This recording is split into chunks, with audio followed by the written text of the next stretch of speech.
Hello viewers, কেমন আছেন সবাই? আমি জুলহাস কবির আবারও হাজির হয়েছি নতুন আরেকটি ভিডিও নিয়ে। আজকের আমার এই সেটটি দেখে নিশ্চয়ই বুঝতে পারছেন এটি গতানুগতিক ভিডিওগুলোর মতো নয়। আমরা একটি আলোচনা করব, সেটি হলো আপনাদের নানান ধরনের প্রশ্নের উত্তর দিতে মূলত আজকের এই বসাটি। এটি হলো তৃতীয় টার্মিনাল নিয়ে আপনাদের অনেক প্রশ্ন।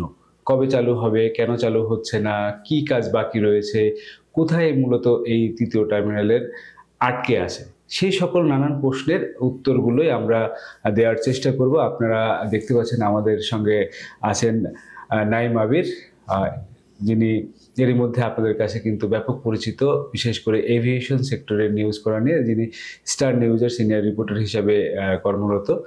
আপনারা তাকে এখন টিভিতে অনেক নিউজ করতে দেখেছেন, বিশেষ করে থার্ড টার্মিনালের অনেক নিউজ কিন্তু সে করেছে। তো আমরা আজকে আবিরের সঙ্গে বসছি এবং তার সঙ্গে আমরা আপনাদের মনের যে প্রশ্নগুলো সেগুলো নিয়েই মূলত আলোচনা করব এবং উত্তর খোঁজার চেষ্টা করব। আবির, কেমন আছেন? ভালো আছে, আপনি কেমন আছেন? তো আছি আলহামদুলিল্লাহ। সম্প্রতি অনেকগুলো স্টোরি কিন্তু আমরা দেখছি যে আপনি করেছেন। সেইখান থেকে প্রথম প্রশ্ন এবং সবার একটাই প্রশ্ন, থার্ড টার্মিনাল কবে উদ্বোধন হবে, কবে সাধারণ যাত্রীরা এই থার্ড টার্মিনাল ব্যবহার করতে পারবে? এই প্রশ্নের উত্তর নিশ্চয় আপনাকেও বারবার দিতে হচ্ছে বিভিন্ন জনকে। আমাকেও একটু বলুন। এই প্রশ্নের উত্তর আসলে এক বাক্যে বা এক শব্দে দেয়া আমাদের জন্য এই মুহূর্তে কঠিন, কারণ থার্ড টার্মিনাল এখন যে অবস্থায় আছে সেই অবস্থা থেকে যদি আমরা বলি যে মানে অপারেশন শুরু করার জন্য যে চুক্তি বা আমাদের যদি গ্রাউন্ড হ্যান্ডলার কোম্পানি অথবা অপারেটর কোম্পানি এটি যদি হয়ে যায়, তাহলে তার থেকে 6 মাস তাদেরকে সময় দিতে হবে। এই 6 মাস তারা হচ্ছে ট্রায়াল অ্যান্ড এরর যেটা করে আর কি, ক্যালিব্রেশন আমরা যেটাকে বলি, এই ক্যালিব্রেশন হবার পরে এটি অপারেশনে আসার জন্য প্রস্তুত হয়ে যাবে। যেহেতু আমাদের কাছে যে তথ্য আছে সেই তথ্য অনুযায়ী 2024 সালের 2রা জানুয়ারি এই থার্ড টার্মিনালের কাজ পুরো দস্তুর শেষ হয়েছে এবং 2024 সালের 2রা জানুয়ারি থেকেই এই বছরের জুলাই পর্যন্ত, হ্যাঁ মানে আমরা আসতে যাচ্ছি, প্রায় 1.5 বছরেরও বেশি সময় চলে গেছে। এই 99% কাজের কথা যেটা বলা হচ্ছে সেই সময়ই শেষ হয়ে গেছে। অর্থাৎ এই 1.5 বছরের বেশি সময় ধরে এই ঠিকাদার প্রতিষ্ঠান যারা এখানে কাজ করছে, জাপান এবং কোরিয়ার যারা এডিসি আমরা যেটাকে বলি, তারা কনসোর্টিয়াম যেটি সিভিল এভিয়েশনকে বারংবার চিঠি দিয়ে গেছে, বিমান উপদেষ্টাকে চিঠি দিয়েছে, সিভিল এভিয়েশন চেয়ারম্যানকে চিঠি দিয়েছে এবং প্রধান উপদেষ্টা যে আন্তর্জাতিক বিষয়ক দূত তাকেও চিঠি দিয়েছে যে আপনারা এটা টেক ওভার করেন, কারণ আমাদের কাজ শেষ। এবং এই যে দীর্ঘ সময় ধরে কাজ শেষ হওয়ার পরও এটি বুঝে না নেবার কারণে বা ব্যর্থতার কারণে সিভিল এভিয়েশনের তাদেরকে কিন্তু অতিরিক্ত মেইনটেনেন্স খরচও যোগ হচ্ছে। তো সেই জায়গা থেকে এখন আমি যদি বলি তাহলে কবে নাগাদ এই থার্ড টার্মিনাল চালু হয় সেটি আসলে বলার জন্য এই বছর আর হচ্ছে না, এটি আমরা ডিসেম্বরের যে কথা শুনছিলাম, জি জি এটি আর সুযোগ করা ছিল, ডিসেম্বরে হওয়ার কোনো সুযোগ নেই। অর্থাৎ সিভিল এভিয়েশন থেকে বলা হয়েছে 99% কাজ শেষ হয়েছে, কিন্তু আমার কাছে কিছু নথি এসছে যে এই নথিগুলো হচ্ছে তারা প্রধান উপদেষ্টার যে আন্তর্জাতিক বিষয়ক দূত লুৎফে সিদ্দিকী তাকে পাঠিয়েছে। অর্থাৎ এই জাপান এবং কোরিয়ার যারা রাষ্ট্রদূত বাংলাদেশে কাজ করছেন তারা দুজনই, এবং প্রধান উপদেষ্টার এই আন্তর্জাতিক দূতের পাশাপাশি বিমান উপদেষ্টা তাকেও পাঠিয়েছেন, এবং সেখানে তারা স্পষ্ট করে বলেছেন যে তৃতীয় টার্মিনালের 100% কাজ শেষ হয়েছে 2রা জানুয়ারি 2024। অর্থাৎ আমাদেরকে এই যে ধরে এতদিন ধরে বলা হচ্ছিল কাজ চলছে, রাইট, এই জায়গাটাতে আমাদের আলোচনা করার, এটা সাধারণ দর্শক বা আমরাও কিন্তু জানতে পারি না, অনেক যে বলা হয়নি, ব্রেকিংটা কিন্তু আপনি করেছিলেন। আমরা সব সময় আমাদেরকে বলা হয়েছে প্রথমে যখন 90% কাজ যখন হলো তখন সফট ওপেনিং এর কথা বলা হলো, এবং এরপরে যখন এই দীর্ঘ সময় পার হয়ে গেল প্রায় 2 বছর, আপনি চিন্তা করেন আমরা 2024 এপ্রিলে এটি হ্যান্ডওভার করার কথা প্রথম অ্যাপ্রোচ করা হয়েছে ঠিকাদার প্রতিষ্ঠানকে, অর্থাৎ আগের সরকার যখন ছিল তখনই এই টার্মিনালের কাজ শেষ হয়েছে। সুতরাং এই 2 সরকারকে সেটা একটা রাজনৈতিক প্রেক্ষাপট ছিল যে ইলেকশনকে সামনে রেখে তারা একটা ফায়দা লুটার চেষ্টা করেছিল, যে ইলেকশনের আগে করলে হয়তো ভোটারদের আকৃষ্ট করা যাবে, সাধারণ মানুষকে আকৃষ্ট করা যাবে। সেই জায়গা থেকে আমরা দেখলাম যে সেটি তো সফট ওপেনিং এর ভিতরেই থাকলো। তারপরে আমরা এখন যেটা দেখলাম যে ঠিকাদারি প্রতিষ্ঠানটা কিন্তু মামলা করারও হুমকি দিয়েছে। কোরিয়ান যে ঠিকাদারি প্রতিষ্ঠান স্যামসাং, তারা মোটা একটা অঙ্কের টাকা দাবিও করেছে, 1000 কোটি টাকা এখন পর্যন্ত তাদের কাছে বকেয়া রয়েছে, সেই টাকা পরিশোধ করা হচ্ছে না।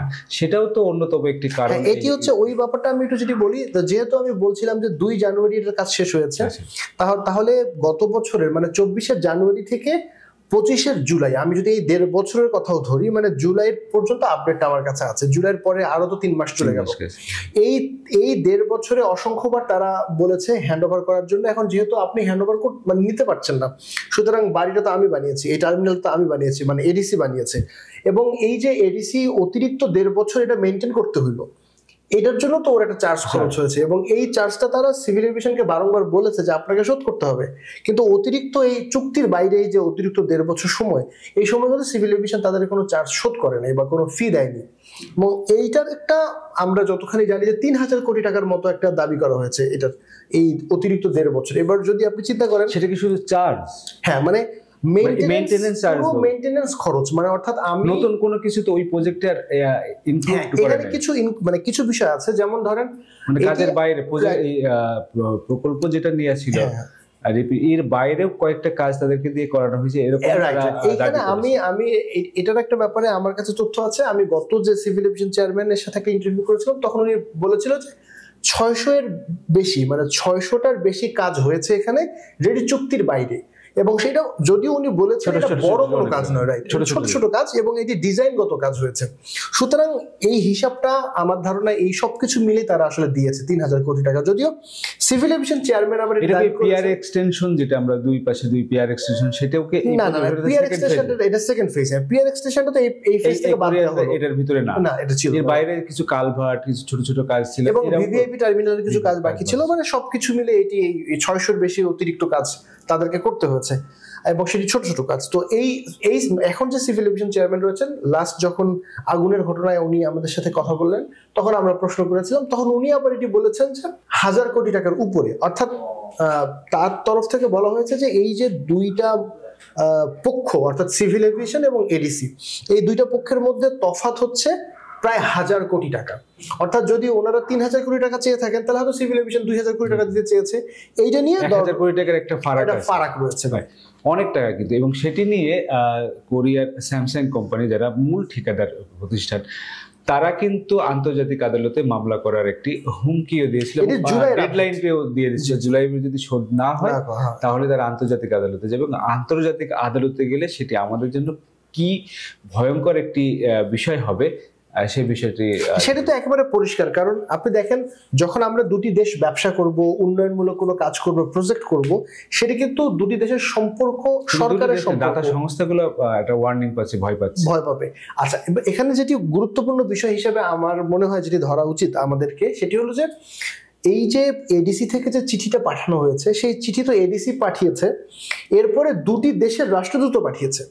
তার মানে এটি সরকারিভাবে একদম দ্বিপাক্ষিক জায়গায়, পররাষ্ট্রের জায়গায় চলে গেছে, কূটনীতিক জায়গায় চলে গেছে, সরকার টু সরকারের আলাপে চলে গেছে। সুতরাং নিশ্চয়ই এটি আমাদের বোঝার বাকি নাই যে এটি শুধু কোম্পানি পর্যায়ে সীমাবদ্ধ নাই আসলে, বা এই শুধুমাত্র এভিয়েশন খাতের এই উন্নয়ন বা প্রকল্প, সেটার মধ্যে ঠিকাদার বা এখানে মালিক পক্ষ সেখানে না, এটি সরকারের একটা ব্যাপার হয়ে দাঁড়িয়েছে। এবং জাপানের সাথে আপনি নিশ্চয়ই জানেন, আমাদের তো অনেক প্রজেক্ট রয়েছে, অনেক টাকার প্রজেক্ট রয়েছে, এবং জাইকা একটা বড় দাতা সংস্থা আমাদের বাংলাদেশের জন্য। এবং এটি যদি হয়, বা তারা যদি আসলেই আন্তর্জাতিক আদালতে মামলা করে, তাহলে আমাদের বাংলাদেশে যারা ইনভেস্ট করে, দাতা সংস্থা যারা রয়েছে, বেসরকারিভাবে যারা উদ্যোক্তা রয়েছে বা বিনিয়োগকারী রয়েছে, তারাও কিন্তু এখানে নিরুৎসাহিত হবে বাংলাদেশে যে আসলে এই ধরনের জটিলতাগুলো নিয়ে। এটি সংখ্যা তো অবশ্যই রয়েছে, এবং একটা নেগেটিভ বার্তা কিন্তু আমাদেরকে সারা ওয়ার্ল্ডে দেবে যে এই দেশটি আসলে ইনভেস্ট করার জন্য সুইটেবল না। সো এই জায়গাটার সমাধান খুব দ্রুত করা উচিত। হ্যাঁ, আমরা যতখানি জানি যে এই সমস্যার সমাধান করার জন্য আবার আরেকটা কমিটি তৈরি করা হয়েছে, যেই কমিটি মূলত এই দুইটি পক্ষের সাথে নেগোসিয়েশন করছে। এবং এই নেগোসিয়েশনের মধ্যেই আর একটা বড় নেগোসিয়েশন এখানে রয়েছে। আপনি জানেন যে এখানে অপারেটর, অর্থাৎ অপারেটর সিলেক্ট করা, যেহেতু আগে থেকে আমরা জানতাম যে জাপানের সাথেই এই তারা আসলে এই অপারেটিং 15 বছরের জন্য তাদেরকে দেয়া হবে, সেই চুক্তি নিয়ে একটা জটিলতা তৈরি হয়েছে। সেটা থেকে তো আমরা ফিরে আসছি অলরেডি। না, সেটি ফিরে আমরা এসেছি, কিন্তু আরেকটি খুব রিসেন্টলি একটা ঘটনা ঘটেছে, আমি যতখানি দেখলাম সেটি হলো যে জাপানের রাষ্ট্রদূত আবার আমাদের বিমান উপদেষ্টার সাথে একবার সাক্ষাৎ করেছেন খুব শীঘ্রই, এই গত সপ্তাহের মধ্যে। সেই সাক্ষাতে আবার উনি বলেছেন যে উনি আবার আগ্রহ প্রকাশ করেছেন থার্ড টার্মিনাল পরিচালনার জন্য। সুতরাং হ্যাঁ, মানে এক ধরনের আমরা ধরেন এই বৈঠকটার আগে আমাদের মনে হয়েছিল যে বোধহয় জাপানের সাথে আর বাংলাদেশ যাচ্ছে না, কারণ যেহেতু একটা চুক্তিতে ফারাক আছে, ওরা যে টাকা দাবি করছে বাংলাদেশের কাছে সেটি আমরা দিতে চাই না, কারণ তাতে টিকিটের দাম বেড়ে যাবে, রেভিনিউটা বেশি আসতেছে, সেটা একরকম বিষয়। তবে আবার বিভিন্ন রকম সূত্রে আমরা জেনেছি যে জাপানের এই ধরনের আপত্তির কারণ হচ্ছে গ্রাউন্ড হ্যান্ডলিং ইস্যুটা। জাপান চায় না যে বিমান গ্রাউন্ড হ্যান্ডলিং করুক, সুতরাং যেহেতু সেটি আবার আমরা আসবো গ্রাউন্ড হ্যান্ডলিংটা নিয়ে, তার আগে আমরা এই জায়গাটা শেষ করি যে যদি এই চুক্তিটি মানে সবচেয়ে বড় চুক্তি হলো এয়ারপোর্ট পরিচালনার দায়িত্বে কি আসবে, অপারেটর কোম্পানি কি হবে, জাপান নাকি বিদেশি নামকরা কোনো প্রতিষ্ঠান, সেই জায়গাটা এক ধরনের পরিস্থিতি ছিল জায়গা, কিন্তু বা জাপান হয়তো নিজেরা ভাবছিল যে তারাই পরিচালনা করবে, তাদের দেশেরই কোনো জায়গা যখন ইনভেস্ট করছে তখন তারাও একটা মানসিকভাবে প্রিপারেশন নিয়েছিল যে এখানে ইনভেস্টের রিটার্ন এবং তারা যদি পরিচালনার দায়িত্ব পায় সেখানে তাদেরও একটা লাভের হিসাব সবাই করে, কি কেউ ইনভেস্ট করার আগে। সেখান থেকে যখন বলা হচ্ছে যে বাংলাদেশের পক্ষ থেকে, সিভিল এভিয়েশনের পক্ষ থেকে মানে অ্যামাউন্টটা অনেক বেশি ধরা হচ্ছে, সেটি আসলে বাংলাদেশের প্রেক্ষাপটে এবং জাপান ওরা কিন্তু একেবারে আমাদের এই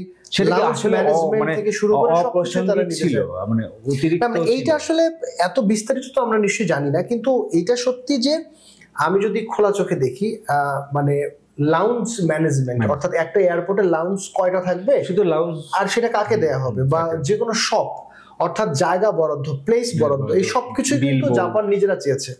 বিলবোর্ড, কার পার্কিং এর যে কোনো কিছু, মানে সমস্ত কিছু তাদের হাতে কিছু থাকছে না। সুতরাং এই জায়গাটাতে সিভিল এভিয়েশন হয়তো মনে করেছে যে আমার এটা যদি আমার হাতে রাখি আমি আরো বেশি টাকা আর্ন করতে পারবো। এইটা একটা জটিলতা তৈরি করেছে। সে চিন্তা করছে যে আমার তবে আমি লাভের একটা জায়গা থাকবে। কথা বলবো, মানে এটা পাবলিক সেন্টিমেন্টের সাথে আবার নাও যেতে পারে। সেটি হলো যে দেখুন, আমি পার্সোনালি এভিয়েশন নিয়ে যতখানি খোঁজ খবর রাখি, বাংলাদেশ, আমি যদি পৃথিবীর ইতিহাসে সেরা 10টা বা 20টা গ্রাউন্ড হ্যান্ডলার বা গ্রাউন্ড অপারেটর অর্থাৎ এয়ারপোর্ট অপারেটর কোম্পানির কথা চিন্তা করি, তাহলে জাপানের একটাও কিন্তু নাই। সুতরাং এটি এক ধরনের মানে আন্তর্জাতিকভাবে আপনার একটা বড় টার্মিনাল হয়েছে, আপনি কাকে এটি পরিচালনার দায়িত্ব দিবেন, আপনি তো একটা দরপত্র বিজ্ঞপ্তি বা একটা বড় ধরনের আপনি বিডিং করতে পারতেন, এখান থেকে যারা আসলে ভালো করতো দেন আমরা ওইভাবেই তাদের সাথে নেগোসিয়েশনে যেতে পারতাম। আমি 5টা কোম্পানি আমরা যতটুকু জানি যে বিগত সরকারের সময় কিন্তু মেনজিস থেকে শুরু করে এরকম 5টি কোম্পানি কিন্তু আমার মনে হয় যে আমার মনে হয় মেনজিসের বিষয়টা আবার নতুন করে আলোচনা আসতে পারে এই মুহূর্তে এসে, কারণ এই প্রধান লন্ডন সফর করেছেন তখন কিন্তু উনি মেনজিসের একজন কর্মকর্তার সাথে সাক্ষাৎ করে এসেছেন। সুতরাং ওই বৈঠকের পরে আবার আর একটা নতুন আলোচনা তৈরি হয়েছে যে মেনজিস যেহেতু ওয়ার্ল্ড ওয়াইড খুব বড় একটা কার্গো হ্যান্ডলার এবং গ্রাউন্ড হ্যান্ডলার কোম্পানি, বিমানের সাথে কম্পিট করার মতো আর একটা গ্রাউন্ড হ্যান্ডলার মেনজিস যদি করে আসলে শুধু গ্রাউন্ড হ্যান্ডলিং করবে না পরিচালনার দায়িত্ব, এইটা দুইটা। এইখানে একটা জিনিস ক্লিয়ার হওয়া দরকার, দর্শকরা অনেক সময় মানে আমাদের অনেকেই এই বিষয়টি আসলে ধারণাটা নাই।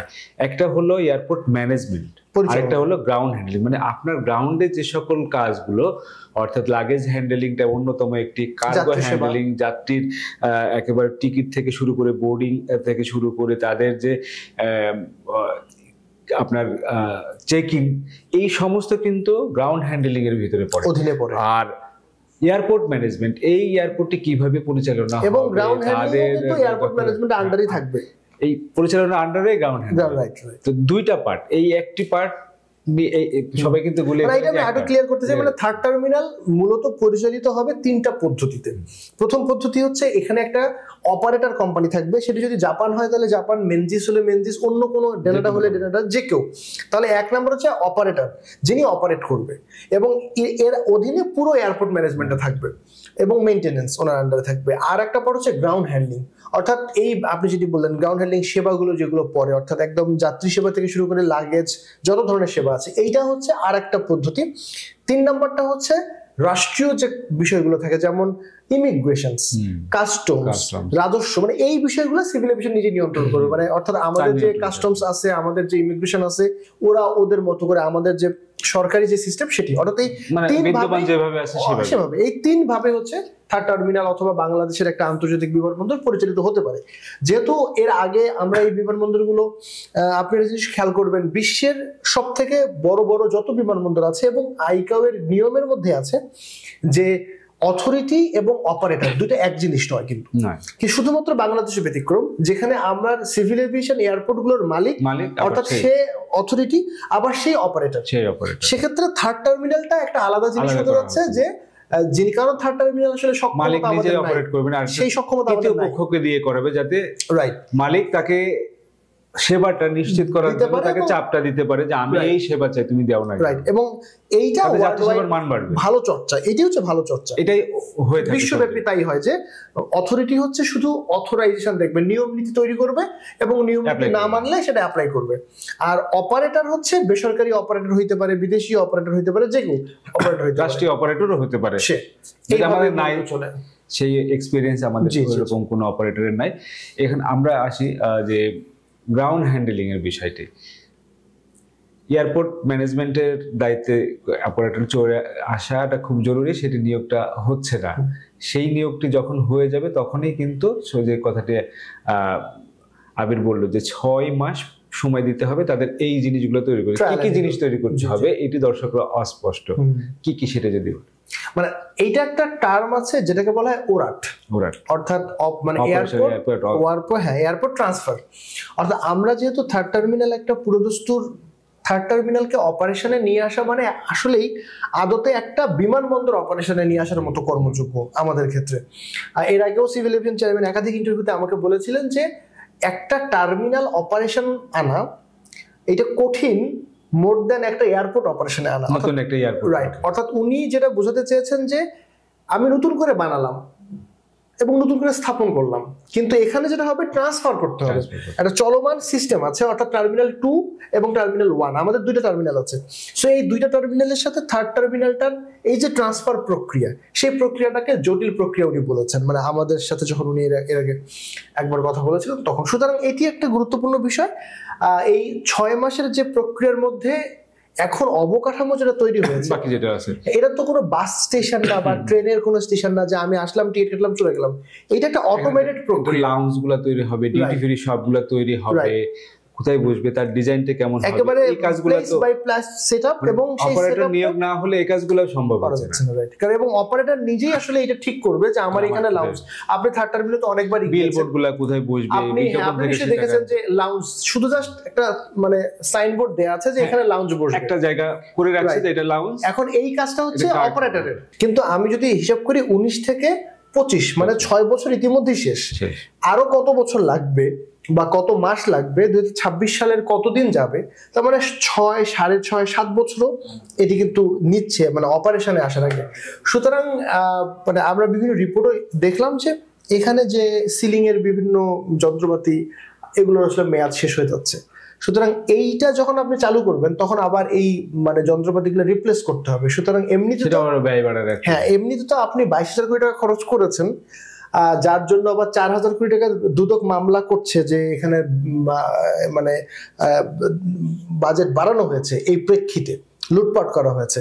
তার মানে আপনি 4,000 টাকা অতিরিক্ত খরচ করেছেন ধরে নিলাম, এরপরে আপনি 3,000 কোটি টাকা বাড়বে, কারণ এরা অলরেডি আপনাকে চেয়ে রাখছে এই মানে এডিসি। তাহলে 22 আর 3 25,000 কোটি টাকা। আবার যদি আপনি নতুন যন্ত্রপাতি রিপ্লেস করেন, ওখানে যদি 1,000 বা 2,000 কোটি টাকা খরচ হয়, তাও তো 28-30,000 টাকা আপনার আসলে টার্মিনাল বানাতে খরচ হবে। এবং আপনাকে বলে রাখি, আমি গুগল এর আগেও করেছিলাম, আমি এটা রিপোর্ট করতে গিয়েছে হায়দ্রাবাদের টার্মিনাল 2 এই বিমানবন্দরের খরচ থার্ড টার্মিনাল থেকে সক্ষমতার দিক থেকেও সেই টার্মিনালের সক্ষমতা বেশি। সেটি 5,000 কোটি রুপিতে তারা আসলে বানিয়েছে, বাংলাদেশি টাকায় সেটি 7,500 কোটি টাকা, মাত্র 7,500 কোটি টাকা দিয়ে ওরা একটা টার্মিনাল বানিয়েছে। এবং সেই টার্মিনালের অপারেশন উইদিন 6 মান্থ, এবং ভারতের প্রধানমন্ত্রী এটি উদ্বোধন করেছেন। 6 মাসের মধ্যে তারা অপারেশন শুরু করেছে। আর আমরা 22,000 কোটি টাকা দিয়ে খরচ করলাম, 5 বছর 6 বছর চলে গেছে, আমরা এটা এখনো অপারেশন করতে পারছি না আর কি। এটা চরম একটা ব্যর্থতা বোঝাই যায়। এখন মানে মূল ব্যর্থতাটা আসলে কার? ব্যর্থতার প্রসঙ্গ হলো এই চুক্তি না হওয়ার পিছনে ব্যর্থতা সিভিল এভিয়েশন নাকি অপারেটর যারা আমি এখানে গোড়ায় গলতটা দেখি। আপনাকে যেটি আমি বলার চেষ্টা করলাম সেটি হলো যে আপনি একটা টার্মিনাল বানিয়েছেন, সেই টার্মিনালটার পরিচালনা করার সক্ষমতা আপনার নাই থাকতে পারে, আমরা তো ছোট দেশ, আমাদের এত সক্ষমতা নাও থাকতে পারে, তাহলে আমরা এটা বিদেশি নেওয়ার সময় কেন আমরা চিন্তা করি না এরকম? হ্যাঁ, সেটা তো এক ধরনের জটিলতা আছে, রানওয়ে নাই সেটা এক ধরনের জটিলতা আছে, তারপর আমি ধরে নিলাম আমরা। এবার আপনি যদি ধরে নিলাম যে আমরা বানিয়ে ফেলছি, এখন আমাকে বিদেশি কোম্পানিকে এটা দিতে হবে যে এটি চালাবে, এই তো, তাহলে স্বাভাবিক প্রক্রিয়া কি, আমি একটা টেন্ডার দিব 5টা বিদেশি কোম্পানির সাথে, মানে তাকে জানাবো যে আমার এরকম একটা টার্মিনাল আছে। এবং আপনি নিশ্চয়ই খেয়াল করবেন থার্ড টার্মিনালের ব্র্যান্ডিংটা কিন্তু বিশ্বব্যাপী হয়েছে। মানে বাংলাদেশ তো এমনি ভৌগোলিকভাবে একটা গুরুত্বপূর্ণ জায়গা এভিয়েশন খাতের, যদি এশিয়া মহাদেশের কথা চিন্তা করি, তাহলে এই ব্র্যান্ডিংটার কারণে কিন্তু গ্রাউন্ড হ্যান্ডলার কোম্পানি বা এয়ারপোর্ট অপারেটর কোম্পানি ওদের আগ্রহ আছে। সুতরাং আমি যদি 10টা কোম্পানির সাথে যোগাযোগ করতাম, তারা কিন্তু এখানে ইন্টারেস্ট দেখাইতো। বিশ্বের অনেক বড় বড় এয়ারলাইন্স গুলোর আগ্রহ অনেক গুণ বাড়ছে। আমরা দেখেছি 8টা 12টা কোম্পানি এখন পর্যন্ত 12টা অ্যাপ্লিকেশন করে রাখছে। এবং আপনি দেখেন এই যে 19 থেকে এই 25 এর মধ্যে তার অনেক অপারেটর চলে এসেছে, 5টা অপারেটরকে আমরা কিন্তু ছেড়েও দিয়েছি, তারা কিন্তু ফ্লাইট অপারেট করছে। তো সুতরাং এটা তো আমরা মানে একদম স্পষ্ট যে এটার ভ্যালুটা আছে, মানুষ মানে অন্য দেশের বিদেশিরা এটার দিকে তাকায় আছে। তো সেই জায়গা থেকে আমি যখন মনোপলি ভাবে একটা সংস্থাকে কাজটা দিব, তখন সে তো আমার উপর পেয়ে বসবে, কারণ তার তো কোনো কম্পিটিটর নাই। আমি ধরে নিলাম গ্রাউন্ড হ্যান্ডলিংও একই অবস্থা, বিমানকে আমি দিয়ে রাখছি, তাহলে বিমান যা বলবে আমাকে তো তাই শুনতে হবে, একদম অ্যাজ লাইক অপারেটর হিসেবে জাপানকে আমরা দিয়ে রাখছি। সো জাপানের সাথে এখন আমি এই চুক্তিতে আবার মিলতেছে না, তাহলে আমার হাতে যদি ডেনাটা থাকতো বা মেনজিস থাকতো, তাহলে আমি বলতাম যে ও এত যে দিচ্ছে তুমি দিচ্ছ, আমার বার্গেনিং করার কিন্তু সুযোগ থাকতো, নেগোশিয়েট করতে পারতাম। আমি এই জায়গাটাতে ভুল দেখেছি, যদি আমি জাপানকে দিয়েও থাকি তাও জাপান যেন বিডিং করে জিতে আসে, দেন আমি জাপানকে দিতে চাই। একটা মানে স্বচ্ছতা থাকলো, একটা কম্পিটিশনটা থাকলো, করে আসলো, দেন আমারও কথা বলার নেগোসিয়েশন। আপনি যখন ভাই, আমি স্বাভাবিকভাবে আমি যখন শুধু আপনার সাথে ডিল করব, তাহলে আমার কোনো অপশন নাই, কিন্তু আমি 5 জনের সাথে ডিল করতেছি, তাহলে তো আমার অপশন থাকতেছে, এবং আমি তাকে বলতে পারছি তাতে বাংলাদেশ অনেক বেশি লাভবান। অবশ্যই আমি হিসাব করবো, আপনাকে 20 টাকা দিব, এখান থেকে আমার যে ইনকামটা। আচ্ছা, আরেকটি বিষয় যে অপারেটর কোম্পানি 15 বছর তারা একটা বড় মোটা অংশ নিতে চাচ্ছে, বাংলাদেশকে কম দিতে চাচ্ছিল, এইটা নিয়েও একটা দ্বন্দ্ব ছিল। এই বিষয়টি আসলে খুবই গুরুত্বপূর্ণ, কারণ এত বড় ইনভেস্টমেন্ট, সেখান থেকে আমাদের রাষ্ট্র হিসাবে সিভিল এভিয়েশনকেও কিন্তু ইনকাম করতে, কারণ সিভিল এভিয়েশনও চলে কিন্তু এই টাকা দিয়ে, এবং সবচেয়ে বড় বিষয় লোন শোধ করা। 22,000 কোটি টাকার মধ্যে লোন দেওয়ার কিন্তু আমাদের সময় অলরেডি চলে এসেছে। আমাদের এখন আমরা অপারেশনে গেলাম না, আমাদের এখন লোন দিতে হচ্ছে। আমরা 2 বছর যদি আমরা আর্ন করতে পারতাম, সেই টাকা দিয়ে আমি লোন শোধ। আমি বলি আমাদের 24-এর মানে গত বছরের ডিসেম্বরে আমাদের লোন দেবার কথা ছিল, মানে আমাদের চুক্তি অনুযায়ী আমাদের সরকার এটিকে মানে সিভিল এভিয়েশন অনুরোধ করে এই বছরের ডিসেম্বর পর্যন্ত নিয়ে আসছে, অর্থাৎ 1 বছর জানুয়ারি থেকে আমাদেরকে দিতে হবে। আবার যদি আমি না এখনো আমার এয়ারপোর্ট অপারেট করতে পারছি না, তাহলে সরকারকে আবার গিয়ে বলবে ভাই আমাকে আরো 1 বছর বাড়ায় দেন। সেটা যদি অ্যাকসেপ্ট না করে সেক্ষেত্রে কি হবে? তাহলে তো আপনাকে জানুয়ারি থেকে আমাকে লোন দেওয়া লাগবে, এবং সেই লোনটি প্রতি মাসে কত করে দিতে হবে এটি নিয়েও আমরা আরেকটা পর্ব করব, সেখানে বিস্তারিত আলোচনা করব। সেটি আমাদের জন্য বিশাল একটা মানে চাপ হয়ে যাবে, রাষ্ট্রের জন্য চাপ হয়ে যাবে, রাষ্ট্রীয় কোষাগার থেকে হয়তো সিভিল এভিয়েশনের হাতে এত টাকা না থাকলে। এবং আরেকটা বিষয়, ধরেন আপনি একটা নতুন টার্মিনাল শুরু করবেন, আপনি কিন্তু প্রথম দিন থেকেই ফুল ফেসিলিটি চালাইতে পারবেন না, আস্তে আস্তে আপনার ট্রায়াল এরর আছে। আপনার 12টা বোর্ডিং ব্রিজের মধ্যে হয়তো দেখবেন 8টা কাজ করবে, 2টা করবে না, 6টা মাস লাগবে এটাকে মিনিমাম, রাইট? আপনার 6 মাস লাগবে যে এই টার্মিনালটাকে শতভাগ অপারেট করার জন্য উপযোগী তৈরি করা, মানে ট্রায়াল এন্ড এরর আমরা যেটাকে বলি। আমার যে 12টা এয়ারলাইন্স মনে করেন অ্যাপ্লিকেশন দিয়ে রাখছে, তাদেরকে আসতেও অপারেশনে আসতেও তো সময় লাগবে, আমার ফ্রিকোয়েন্সি বাড়বে। সেই যে আমি তাদেরকে আজকে বললে আজকে যে অপারেশনে চলে আসতে পারবে একটা এয়ারলাইন্স, তার মার্কেটিং এর বিষয় আছে, তার এখানকার প্রেক্ষাপট বিষয় আছে, এরপরে তো আসবে। তখন আমার হিসাব করলে 1 বছরের আগে আমি এটা কোনোভাবেই ফুল ফেজে নিতে পারবো না, 6 মাস খুবই স্বল্প সময় হবে। তো আরেকটা প্রসঙ্গ যেটা বলি যে বিমানকে গ্রাউন্ড হ্যান্ডলিং দেওয়ার কথা বলা হচ্ছে, বা বিমানকে দিয়ে রেখেছে, মাঝখানে অবশ্য এগুলো বিমান নাই, আর বিমানকে হয়তো নাও দিতে পারে, তৃতীয় কোনো গ্রাউন্ড হ্যান্ডেলার আসতে পারে। সেটাই কতটা যুক্তিসঙ্গত হবে? বিমানের যে পূর্ব ইতিহাস তার থেকে কি বোঝা যায় আসলে? না, বিমানের ইতিহাস নিয়ে তো যাত্রীদের বিভিন্ন রকমের অভিযোগ আছে। এখানে আমি বিমান নাই এরকম কথা আমি পার্সোনালি শুনি নাই। আমি যতখানি মানে বিমান উপদেষ্টার সাথেও এর আগে আমার কথা হয়েছিল, বা আমি যতখানি জানি যে বিমানকে রেখে আর একটা গ্রাউন্ড হ্যান্ডলার কোম্পানি এখানে আনার কথা বলা হচ্ছে প্রতিযোগিতার জন্য, এবং সেইটা প্রথমে যখন 2 বছরের জন্য বিমানকে এককভাবে দেওয়া হলো, তারপর থেকে কিন্তু সরকারের কাছে এটি নিয়ে সমালোচনা তৈরি হয়েছে, এবং যারা ব্যবসায়ী এবং যারা জিএসএ আমাদের বাংলাদেশে যারা বিদেশি কোম্পানি, তারপরে হচ্ছে ওই এয়ারলাইন কোম্পানি, সবার তরফ থেকে এক গাদা অভিযোগ গেছে এই বিমান উপদেষ্টার কাছে, এবং এরপরেই নিয়ে এই ধরনের একটা কমিটিও তৈরি করা হয়েছে সরকারের তরফ থেকে, যেখানে শুধু বিমান উপদেষ্টা না, পররাষ্ট্র উপদেষ্টাও আছেন, অর্থ উপদেষ্টা আছেন, জ্বালানি উপদেষ্টা আছেন, বিদ্যুৎ এবং জ্বালানি উপদেষ্টা। সো তাদেরকে বলা হয়েছে যে গ্রাউন্ড হ্যান্ডলিং ইস্যুটাকে বের করার জন্য, এবং যে কয়েকটা মিটিং হয়েছে সেই কয়েকটা মিটিং থেকে যদিও এখন কোনো সিদ্ধান্ত আসে নাই, তবে ধারণা করছি বিমানের পাশাপাশি আর একটা কোম্পানিকে নিয়োগ দেওয়ার চিন্তা ভাবনা চলছে। সেটি হয়তো হতেও পারে, আবার ফাইনালি দেখা যেতে পারে, নাও হতে পারে। সেটা কতটা জরুরি, মানে হলে কতটা ভালো হবে নাকি? আমার পার্সোনালি মনে হয়, ধরেন আপনি তো নিজেই ভিডিও বানান, আপলোড করেন, আপনি আপনার কমেন্ট লিস্টটা চেক করেন, বিমানের 99% লোক নেতিবাচক, তারা বলে আমারও সেম। আমি যদি আমার দর্শকদের কথা বলি, আমার বিমান তারা বলতেছে তাদের সক্ষমতা বাড়াইছে, তাদের অনেক যন্ত্রপাতি কিনছে, তারা বলতেছে যে আগের যে অবকাঠামো 1 এবং 2 নম্বর টার্মিনালে আছে সেই অবকাঠামোতে তারা আসলে তাদের যে সক্ষমতা আছে সেটা ফুল ফেজে তারা দিতে পারে না। কিন্তু থার্ড টার্মিনাল হলে বড় বড় লাগেজ বেল্ট, কার্গো হ্যান্ডলিং এর বড় জায়গা বাড়বে, সুবিধা তাদের হলো।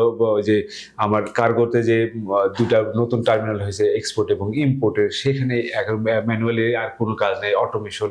তো এই সব প্রেক্ষাপট নিয়ে তারা বলছে যে আমরা এখন সক্ষম, আমরা হাজার হাজার কোটি টাকা কিনেছি, আমরা এখন চাইলে আন্তর্জাতিক মানের সেবা দিতে পারবো। সেটা আসলে কতটা যুক্তিসঙ্গত? আচ্ছা, এখানে একটু বলে রাখি, বিমান যদি থার্ড টার্মিনালের মানে গ্রাউন্ড অপারেটিং করে, অথবা বাংলাদেশের বাকি যে বিমানবন্দরগুলোর অপারেটিং তারা করে, এবং বিমান যদি এটাতে সাকসেসফুল হয়, ভালো হবে, তাহলে এটাতে আমি হ্যাপি। রাষ্ট্রের একটা প্রতিষ্ঠান, তারা লাভ করবে, তারা ব্যবসা করবে, এবং এই টাকাটা বাইরে গেল না, সেটা একটা ভালো সার্ভিস, এবং আমার ন্যাশনাল ক্যারিয়ার, এটা আমার পছন্দের জায়গা, এটি একেবারে নিঃসন্দেহে। এটাতে আমিও চাই যে করুক, কিন্তু তাকে ওই প্রমাণটা দিতে হবে। রাইট, বাস্তবতাটা হচ্ছে আলাদা। আলাদা কারণ হলো, দেখেন আপনি বললেন যে ধরেন আমি যতখানি জানি 1000 কোটি টাকার যন্ত্রপাতি তারা কিনেছে। আচ্ছা, ওকে, পাইপলাইনে আছে, আরো আছে। তো আমরা একটা কথা আছে, টার্ম ম্যান বিহাইন্ড মেশিন। আমি মেশিন কিনলাম, কিন্তু মেশিনের পেছনের যে মানুষ, সেই মানুষটা তো আমার চেঞ্জ হয় নাই। যে মানুষটা ঢাকা এয়ারপোর্টে টার্মিনাল 1 এবং 2 তে সার্ভিস দিল, বা চট্টগ্রাম বিমানবন্দরে সার্ভিস দিল, ও যখন ওই লোকটাই থার্ড টার্মিনালে যখন সার্ভিস দিবে, তাহলে তার কাছ থেকে তো আমি ভালো সার্ভিস আশা করতে পারি না।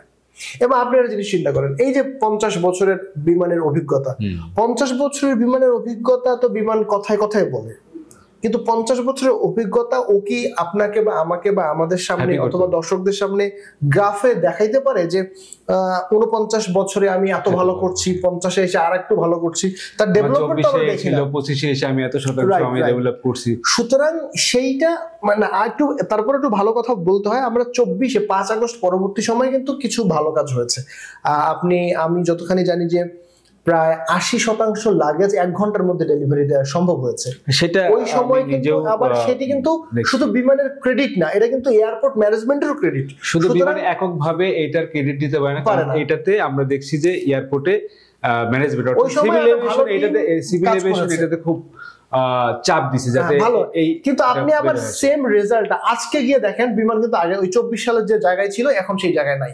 তার মানে হচ্ছে এটা আবার মাইনাসের দিকে যাচ্ছে। আবার রাইট, তার মানে হচ্ছে বিমানের 1 লাখ ক্রেডিট ছিল না, এটা তো পরিষ্কার। যদি বিমানের 1 লাখ ক্রেডিট থাকতো, তাহলে এই যে এয়ারপোর্টের টিমটা যখন চেঞ্জ হয়ে গেল, নতুন টিম এখন আসছে, সে তো তার পারফরমেন্স ধরে রাখতে পারতো, সে তো পারলো না। তার মানে আবার সে আগের জায়গায় চলে যাচ্ছে, এবং আমার ধারণা এটি দিনকে দিন আরো বাড়বে, মানে খারাপের দিক দেখে বাড়বে আর কি। সুতরাং এটি একেবারেই একটা টিম ওয়ার্ক, সিভিল এভিয়েশন এবং বিমান দুইজনকে টিম ওয়ার্ক করতে হবে। সব থেকে বড় বিষয় হচ্ছে, দেখেন মানে বারবার আগের কথা বলতে, 24 সালে বা ওই সময়টাতে যারা কাজ করেছে তারা কিন্তু একই রকম সক্ষমতায় কাজ করছে, এমন না তারা বিশাল কিছু পেয়েছে, বরং তার থেকে এখন ফ্যাসিলিটি তো দিনের পর দিন তো ফ্যাসিলিটি এয়ারপোর্টের বাড়তেছে। তার মানে ওরা যখন ওই সক্ষমতায় পেরেছে, তাহলে এখন এই সক্ষমতায় এরা পারছে না কেন? মানে হচ্ছে মানসিকতা থাকতে হবে সার্ভিসটা দেওয়ার জন্য, যে মানে মানুষকে সার্ভ করতে চাই, এই মানসিকতাটা বা এই ইচ্ছা শক্তিটা থাকতে হবে, তাহলে আসলে এটা সম্ভব। তো বিমানের বিষয়টাতে আসি। এবার ধরেন আমরা একটা প্রোগ্রামে অ্যাটেন্ড করতে গেলাম, সেখানে প্রায় বাংলাদেশে 34টার মতো তো ফ্লাইট মানে এয়ারলাইন্স, ওর মধ্যে বোধহয় 15 বা 16টা এয়ারলাইন্স এখানে প্রতিনিধিত্ব করেছে, এবং তারা 15 থেকে 16টাই মানে শতভাগ এয়ারলাইন্স বিমানের বিরুদ্ধে কথা বলেছে, যেটা বরাবরই তারা বলে থাকে। আচ্ছা, এবং এইটি নিয়ে বিমান যে এবং কর্ণপাত করতেছে তাও কিন্তু রাইট, এইটি পয়েন্ট। এবং তারাই বলতেছে যে আমার এই যে সমস্যা, এই সমস্যাটা আমি তাকে জানাচ্ছি, সে কোনো সলিউশন দিচ্ছে না এবং সে রিপ্লাইও করতেছে না। এই জায়গায় যদি আপনার আর একটা কোম্পানি থাকতো, মানে দেবে কেন? সে তো একা, আমি যা দেবো তাই। এইটাই হচ্ছে মনোপলি ব্যবসা কোথাও ভালো না, এটা হচ্ছে মূল আলাপ। মানে আপনি একক ব্যবসা করতে চান মানে এখানে আপনি সার্ভিস পাবেন না। অবশ্যই আপনাকে 2 জন 3 জন 5 জন যারা যারা কাজ করতে চায় আপনি মানে একটা স্ট্যান্ডার্ড সেট করে দেন। বিমান বলে যে না আমরা রাষ্ট্রীয় প্রতিষ্ঠান, আমরা ভালো সার্ভিস দিয়ে করি। আচ্ছা, পৃথিবীর অন্যান্য এয়ারপোর্টে কিরকম মনোপলি ব্যবসা আছে নাকি এরকম? পৃথিবীর আপনি ধরেন, আপনি দুবাইয়ের কথাই বলেন, সেখানে সরকারি সংস্থা আছে, আবার বেসরকারি সংস্থাও আছে। মানে আমার কথা হচ্ছে যে সরকারি সংস্থাকে আমি ফেলে দেওয়ার বিপক্ষে। সরকারি সংস্থা থাকবে, তার সাথে বেসরকারি সংস্থা আসলে দুই পক্ষ লাভবান। সরকারি সংস্থা এখন যে আলসেমিটা করতেছে, ও গা ঝাড়া দিয়ে উঠবে, কারণ ও জানে আমি যদি ভালো সার্ভিস দিতে না পারি। কিন্তু 5 আগস্টের পর থেকে দেয়া হয়েছিল, এবং এই গ্রাউন্ড হ্যান্ডলিং এর এই দায়িত্বটা নেয়ার জন্য তারা উঠে পড়ে লাগছিল তার আগে থেকেই, যে তারা সর্বোচ্চ চেষ্টা করছিল যে ইকুইপমেন্ট কেনা থেকে শুরু করে মানুষের বিহেভিয়ারও অনেক কিছু চেঞ্জ আসছিল। যে অভিযোগটা যাত্রীদের ছিল, লাগেজ কাটা, সিসি ক্যামেরা দিয়ে দিয়ে খুব বডি ক্যামেরা, এটা কিছুটা ডেভেলপ কিন্তু হয়েছিল, কিন্তু এটা ধরে রাখা এটা চ্যালেঞ্জ। না ধরে রাখতে পারে তাহলে তাদের উপরে আস্থা হারাবেই যাচ্ছে। আচ্ছা, এবার আরেকটা পয়েন্টে বলি, সেটা হলো যে এটা তো সত্যি ঢাকা বিমানবন্দর পৃথিবীর কঠিন বিমানবন্দরগুলোর মধ্যে একটা। এখানে 80 লাখ ক্ষমতা প্রতি বছর যাত্রী সেবা দেবার, এটা সেবা দেয় 1,20,000, অর্থাৎ তার ক্ষমতার 1.5 গুণ সেবা দিচ্ছে। সুতরাং আপনি, এটা তো স্বাভাবিক, এখানে জ্যাম লাগবেই, এখানে জটিলতা তৈরি হবে, এইটাকে মেনে নিয়ে আপনাকে সার্ভিসটা দিতে হবে। আবার আমার যারা প্রবাসী ভাই বোনেরা আছে, তারা যে একেবারে গড়পড়টা অভিযোগ করে, সেই অভিযোগটা কিন্তু তাদের কিছু কিছু ক্ষেত্রে তারা এমিরেটসে গেলে আবার এই অভিযোগটা করে না, তারা বিমানে আসলে করে। তারা মালয়েশিয়ার কুয়ালালামপুর এয়ারপোর্টে গেলে এই কাজটা করে না, কিন্তু ঢাকা এয়ারপোর্টে এসে করে। সো এইটাও তো একটা বুঝতে হবে যে দুই পক্ষের অবশ্যই। এখানে এসে কি ওই প্যাসেঞ্জারদের ভিতরে একটা ফিল হয় যে আমার দেশে আসছি, আমার বিমান, আমার এয়ারপোর্ট, নো প্রবলেম, আমার তাতে কোনো অসুবিধা নেই, সেটা হইতেই পারে। কিন্তু নিয়মটা, আপনি আমাদের সাথে জাপানে গেছিলেন কিনা? না, আমি জাপানে যাইনি। হ্যাঁ, আমার মনে আছে আমরা যখন জাপানে গেলাম, বিশাল একটা টিম, ওইখানে কিন্তু আমাদের লাগেজ পেতে, মানে 14 জনের লাগেজ পেতে প্রায় 1.5 ঘন্টা লাগলো। ওইখানে কিন্তু ওই লাগেজটা কোনো একটা কারণে ডেলিভারি হতে পিছনে পড়ে গেছে। এরকম ঘটনা ছোটখাটো। আচ্ছা, আমারও কুর্মিং এ 1 ঘন্টা লাগছে লাগেজ পাইতে, ঢাকা এয়ারপোর্ট আমি 15 মিনিটে পাইছি, তাহলে আমি কোনটাকে ধরব?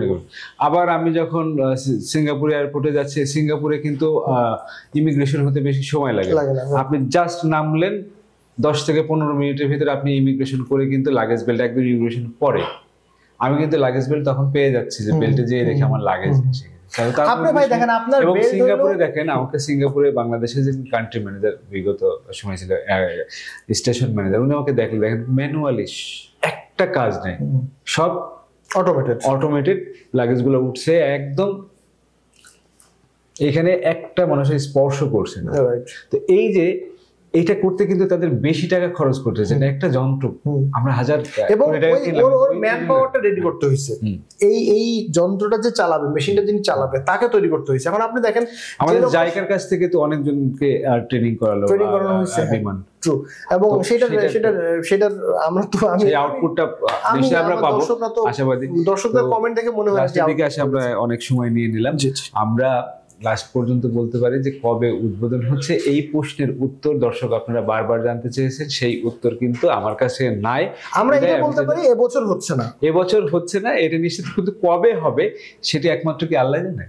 এইটা বাংলাদেশ সরকারও জানতে পারে, কারণ আবার যদি নভেম্বর মানে ফেব্রুয়ারিতে ইলেকশন হয়, কোনো আশা আছে যে আমি জুন বলতে পারি বা না, মানে এখানে কেন আশা নাই জুনেদ ভাই, তার কারণ হলো যে ধরেন আপনি যদি ফেল করলেন, মানে আজকেও যদি আমি জাপানের সাথে চুক্তি আবার করি, সামনে ইলেকশন আছে, আমি ওইটাই বলতেছি, আজকেও যদি আপনি চুক্তি করেন তাহলে নভেম্বরে নির্বাচন, অর্থাৎ নতুন সরকার আসবে, নতুন সরকার আসার পর ফেব্রুয়ারিতে ইলেকশন, তাহলে নতুন সরকার আসবে, নতুন সরকার আসলে স্বাভাবিকভাবে অনেক জায়গায় চেঞ্জ হয়, সিভিল এভিয়েশন হয়তো চেঞ্জ আসবে, আবার নতুন টিম আইসা ওই জায়গায় টেক ওভার করবে, ওরও তো 6 মাস লাগবে। যদি চুক্তি এখনই না হয়ে যায় তাহলে কিন্তু আবার নতুন করে নতুন গভর্নমেন্ট চিন্তা করবে যে আমি আমার মতো করে আরেকটা টিম আমি হইতে পারে আরেকটা আমি 26শে ডিসেম্বর বলা যেতে পারে, হইতে পারে আর কি, মানে যদি সবকিছু মানে ঠিকঠাক থাকে, যদি নিয়োগটা এই মাসে হয়ে যেত না, এই মাসে হইলো আপনার কেন, আপনি কেন ধরেন আপনি এটা তো নভেম্বর আমরা যদি অপারেটরকে নিয়োগটা দিয়ে দিতে পারি তাহলে কিন্তু আপনি এসে চেঞ্জ করতে পারতেছেন,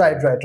কিন্তু সেটি যখন হচ্ছে না, ইলেকশনের আগে যদি সেটি না হয়, এটি কবে হবে তার কোনো গ্যারান্টি আমরা কেউ বলতে পারবো না, গভর্নমেন্টও বলতে পারবে না। এবং সিভিল এভিয়েশন আপনি একটা জিনিস চিন্তা করেন, আমরা লাস্ট যে ব্রিফিং এ বারবার ওনাকে জিজ্ঞেস করছি, স্যার একটা কি ডেট দেয়া যায়, উনি বলছেন না আমার এর আগে অনেক ডেট দিচ্ছে, এখন আর কেউ ডেটটা দিতে পারছে। তো দর্শক, আপনাদের মনের ভিতরে জেগে থাকা অনেক প্রশ্নের উত্তর নিশ্চয়ই এরই মধ্যে পেয়েছেন। আরো যদি আপনাদের কোনো প্রশ্ন থাকে তাহলে আমাদেরকে কমেন্ট বক্সে লিখে জানাতে পারেন, তাহলে আমি সেই সকল প্রশ্ন নিয়ে আবারও হাজির হব এবং চেষ্টা করব আবিরদের মতো যারা এভিয়েশন বিট নিয়ে কাজ করে তাদের কাউকে না কাউকে নিয়ে আসবো, সিভিল এভিয়েশন কর্তৃপক্ষের কারোর সঙ্গে এই বিষয় নিয়ে আলাপ করব এবং আবিরকে আমি আবারও চাইবো আপনাদের প্রশ্নের জবাবগুলো, এবং আবির নিজেও আর তার নিউজে দিয়ে থাকে, আপনারা স্টার নিউজে তার নিউজগুলো দেখলে হয়তো অনেক নতুন নতুন তথ্য পাবেন, এবং সে নিজেও ইউটিউবেও অনেক কন্টেন্ট আপনাদের জন্য তৈরি করে, সেগুলো দেখলেও নিশ্চয়ই অনেক ভালো ভালো প্রশ্নের উত্তরগুলো নিশ্চয়ই আপনারা পেয়ে যাবেন। আমরা সবসময় চেষ্টা করি বাংলাদেশ এগিয়ে যাচ্ছে, সেই এগিয়ে জায়গাটা যাক, এবং তৃতীয় টার্মিনাল নির্ধারিত যে সময় সেটি যেহেতু পার হয়ে গেছে, এখন দ্রুত সময়ের মধ্যে নিয়োগটা হয়ে যাক অপারেটর, গ্রাউন্ড হ্যান্ডেলার, এবং দ্রুত এটি অপারেশনে আসুক, তাহলে রাষ্ট্র কিন্তু সেভাবে রাষ্ট্রীয় যে খরচ সেটি বেঁচে যাবে এবং রাষ্ট্র উল্টো এখান থেকে যে ইনকাম করার কথা ছিল সেটি শুরু করতে পারবে। তো ভিউয়ার্স, আজকের মতো বিদায় নিচ্ছি। আবির, ধন্যবাদ, অনেক ধন্যবাদ এই কষ্ট করে এই সময় দেওয়ার জন্য। দর্শকের এই প্রশ্নগুলো অনেক দিনের, সেই প্রশ্নগুলোর উত্তর পাওয়া গেল কিছুটা। আমরা আবারও অন্য কোনো ভিডিও নিয়ে আপনাদের প্রশ্নগুলো নিয়ে আবারও হাজির হব। সে পর্যন্ত ভালো থাকুন, সুস্থ থাকুন, নিরাপদে থাকুন। From the runway to the skies, this is where our aviation story begins. Aircraft, airports, and thrilling journeys all in Bangla for the world. Discover the wonders of aviation, the known, the unknown, and the stories that make the skies come alive. And salute to Bangladesh's remittance warriors, our heroes abroad keeping the nation moving forward. I am Jolhas Kabir.